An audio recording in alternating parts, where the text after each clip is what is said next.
ਅੱਜ मैं गल करांगा पंजाबी दे विच। सच्चियां गल्लां करांगा। सच्चियां गल्लां हमेशा कवड़ियां होंदियां ने। अगर कोई बंदा तुहानूं राइट है कि मेरी गल नूं तुसीं रद्द कर सकते हो, लेकिन दलील दे नाल करना है। सब तो पहला अजकल कणक दा सीज़न है। कणक दे सीज़न दे विच हर बंदे दी ख्वाहिश है कि यार मैं पूरे साल दे दाने अपने घर जमा कर ला। हत्ता कि जिहड़ा गरीब बंदा भी है ना, वो लोकां दियां अगर उन्होंने तूड़ी दियां वो धड़ां भी लिपणियां पैण ना, या किसी दी वाढी करके भी दाणियां दे उत्ते तो अपने पूरे साल दे दाने इकट्ठे कर लेंदा है। वल्लाहु खैरु राज़िकीन, मालिक बेहतर रिज़्क देने वाला है। लेकिन रब दूसरी तरफ ये भी कहता है कि इन्नल इंसान इल्ला मा सआ, जिन्नी कोई कोशिश करता है मैं उन्होंने उहदी कोशिश के मुताबिक नवाजना। और रब ने तो सानू रिज़्क दे दिता, असां आपे उहदा बंदोबस्त भी कर लिया। लेकिन सोचण वाली गल है कि जिहड़े साडे किले दे उत्ते जानवर बझे ने, जिहड़े असां रखे ने, इन्हां दी देखभाल, इन्हां दी निगरानी, इन्हां दी खुराक उहदे जिम्मेदार असीं हां, क्योंकि रब ने वो ड्यूटी साडी लाई है।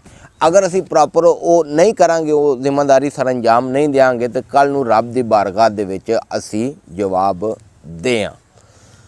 जदों दा मैं डेयरी गाइड का एक सिलसिला शुरू किया है, पूरी दुनिया चों जिहड़े सवाल आउंदे ने ना, मैं इस नतीजे ते पहुंचा कि आइए सानू डेयरी फार्मिंग जानवर रखण दी जिहड़ी अलफ बेव है ना, उहदे च मैं भी शामिल हाँ।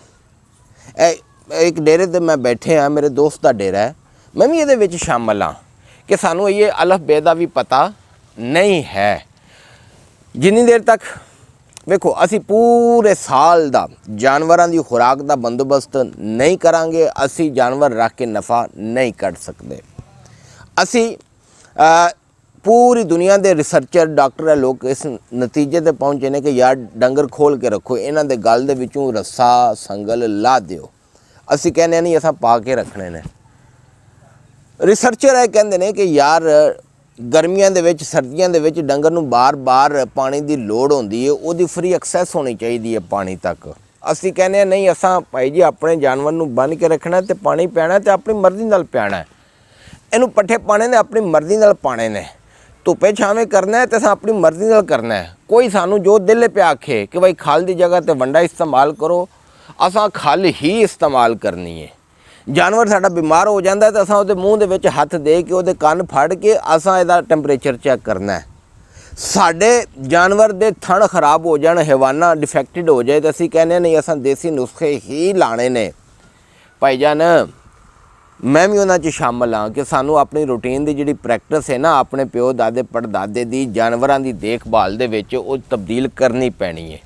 क्यों कि जानवरां दी जिहड़ी देखभाल है वो तजर्बे ते साइंस दोवां चीज़ां नूं इकट्ठियां करिए ना, मॉडर्न इलम नूं भी, ते फिर जाके ते जानवरां दी प्रॉपर देखभाल जिहड़ी है ना वो होंदी है। देखभाल किस तरह होंदी है कि यार जानवर दी असीं प्रॉपर खुराक पूरी करांगे ना, उहदे जिस्म दी ग़िज़ाई ज़रूरत पूरी करांगे ते जानवर सानू कुछ देगा। अगर असीं जानवर दे नाल वर्तन ठीक नहीं रखांगे ना, तो जानवर साडे नाल वर्तन ठीक नहीं रखेगा। जो असां बोना है ना वो ही असां कटना है, जो असां गड्ढना है वो ही असां जिहड़ा ना वो वड्ढना है। गल है कि जानवर भावें एक है, भावें दो ने, भावें 10 ने, जानवर एक मशीन दी मानंद है। अगर असीं दी ग़िज़ाई ज़रूरत पूरी करांगे ना तो जानवर सानू कुछ देगा। असीं टोके ते पट्ठे कुतरने आ, असीं ओनू वो काला तेल लाने आ ना उहदियां गरारियां नूं, क्यों लाने आ कि वो घस जाणगियां, उहदी ज़रूरत है। असीं ज़मीन वाहने आ, असी ट्रैक्टर दे विच डीजल क्यों पाने हैं कि डीजल ट्रैक्टर की खुराक है। इस वास्ते जानवर की जिहड़ी जिस्मानी ज़रूरत है ना, जिहड़ी उहदी खुराक है वो सानू पूरी करनी पैनी है।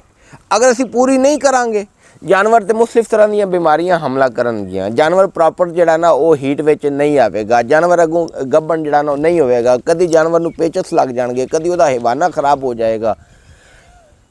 गल है वे कि सानू अपनी रूटीन की प्रैक्टिस चों निकलना पैना।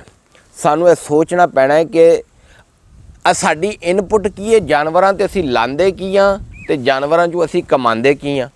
बड़े सारे लोग कहते हैं कि यार कुछ भी नहीं बचदा, बचदा तो इन्हां दा गोया बचदा है, यानी गोबर बचदा है। गल है कि जिन्नी देर तक सानू अपने जानवर दा पता नहीं लगेगा ना, असीं उहनूं नहीं समझांगे, असी उहदे पीर नहीं बनांगे, असी उहदे मुर्शद नहीं बनांगे, उन्नी देर तक जानवर सानू नफ़ा नहीं देगा। तो असी कतन भी यह ब्लेम, यह इल्ज़ाम नहीं ला सकते ਕਿ ਯਾਰ ਇਸ ਕੰਮ ਦੇ ਵਿੱਚੋਂ ਫਾਇਦਾ ਕੋਈ ਨਹੀਂ, ਫਾਇਦਾ ਹੈ ਵੇ।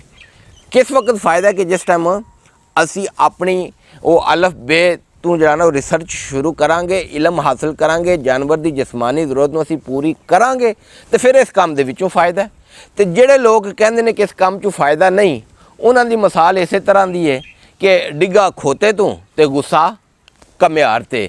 ਸਾਨੂੰ ਆਪਣੇ ਆਪ ਨੂੰ ਸੋਚਣਾ ਪੈਣਾ, ਪਰਖਣਾ ਪੈਣਾ ਕਿ ਆਇਆ ਅਸੀਂ ਇਹ ਕੰਮ ਕਰਨੇ ਆ ਪਏ ਤੇ ਇਹ ਕੰਮ ਬੜਾ ਸਬਰ ਅਜ਼ਮਾ ਹੈ, ਇਹ ਕੰਮ ਬੜਾ ਪੇਸ਼ੈਂਸ ਵਾਲਾ ਹੈ, ਇਹਦੇ ਤੇ ਪੂਰੀ ਤਵੱਜੋ ਚਾਹੀਦੀ ਹੈ, ਫੁੱਲ ਟਾਈਮ ਚਾਹੀਦਾ ਹੈ, ਜਾਨਵਰ ਨੂੰ ਸਮਝਣਾ ਪੈਣਾ ਹੈ, ਜਦੀਦ ਤਕਾਜ਼ੇ ਜਿਹੜੇ ਨੇ ਉਹ ਅਪਣਾਉਣੇ ਪੈਣੇ ਨੇ। ਅਗਰ ਅਸੀਂ ਨਹੀਂ ਅਪਣਾਵਾਂਗੇ ਤਾਂ ਅਸੀਂ ਇਸ ਕੰਮ ਦੇ ਵਿੱਚੋਂ ਫਾਇਦਾ ਨਹੀਂ ਕੱਢ ਸਕਾਂਗੇ।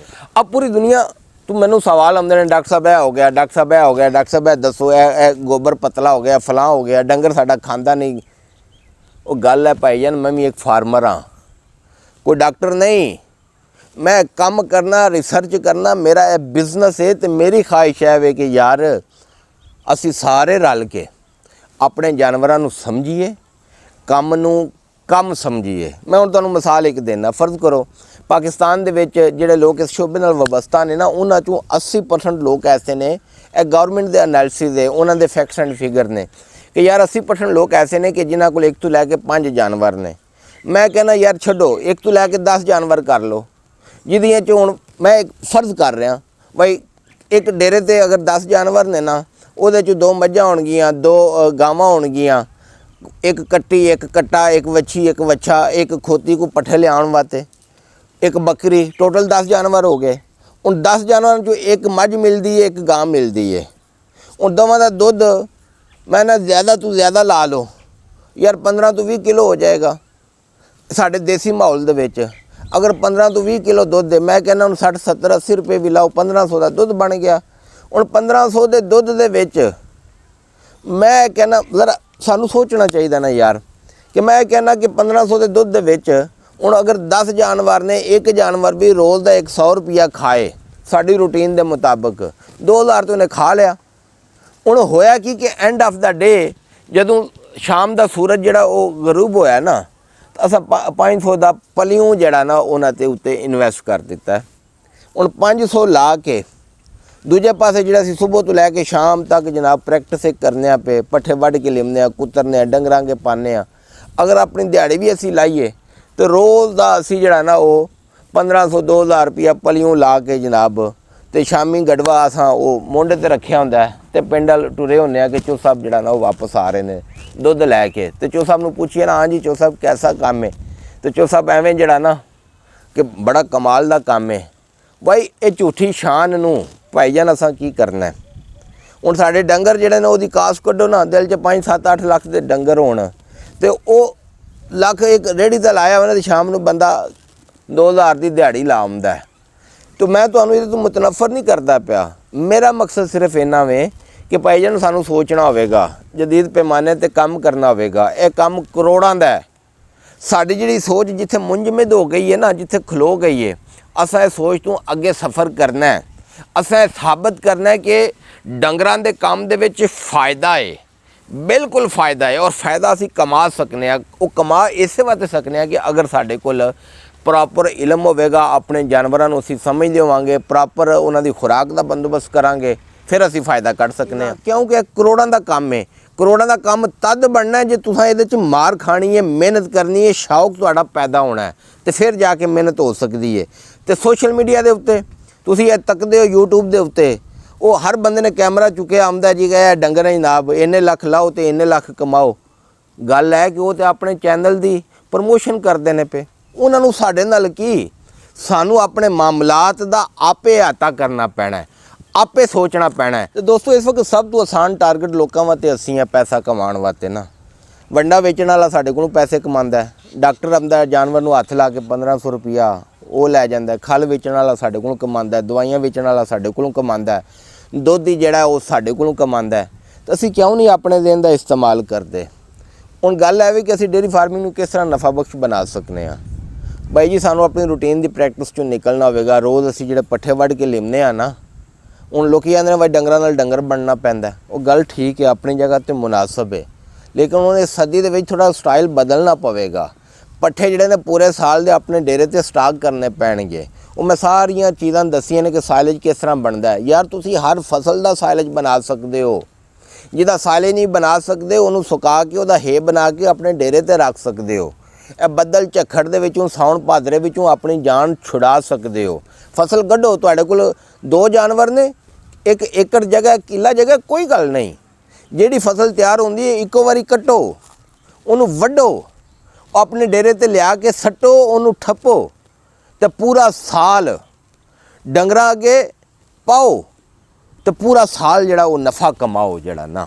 ਤੇ ਉਹ ਲੋਕ ਜਿਹੜੇ ਸਿੱਖਣਾ ਚਾਹੁੰਦੇ ਨੇ YouTube ਦੇ ਉੱਤੇ ਜਾਓ, ਜਾ ਕੇ ਹਮ ਕਿਸਾਨ ਲਿਖੋ, ਉਹ ਡਿਟੇਲ ਦੇ ਵਿੱਚ ਮੇਰੀਆਂ ਵੀਡੀਓਜ਼ ਉੱਥੇ ਮੌਜੂਦ ਨੇ। ਮੈਂ ਹੋਰ ਵੀ ਵੀਡੀਓਜ਼ ਵਕਤ ਦੇ ਨਾਲ ਅਪਲੋਡ ਕਰਾਂਗਾ, ਔਰ ਜਿਨ੍ਹਾਂ ਦਾ ਮਕਸਦ ਸਿਰਫ ਹੈ ਕਿ ਮੇਰਾ ਆਮ ਕਿਸਾਨ, ਆਮ ਫਾਰਮਰ ਜਿਹਦੇ ਕੋਲ 2 4 5 10 ਡੰਗਰ ਨੇ, ਉਹ ਨਫਾ ਕੱਢ ਸਕੇ ਔਰ ਆਪਣੀਆਂ ਆਉਣ ਵਾਲੀਆਂ ਨਸਲਾਂ ਨੂੰ ਸੰਵਾਰ ਸਕੇ। ਦੁਆਵਾਂ 'ਚ ਯਾਦ ਰੱਖਿਆ ਜੀ। ਅੱਲਾਹ ਤਾਲਾ ਤੁਹਾਡਾ ਤੇ ਮੇਰਾ ਹਾਮੀ ਨਾਸਰ ਹੋ। अस्सलाम वालेकुम वरहमतुल्लाहि वबरकातुहू।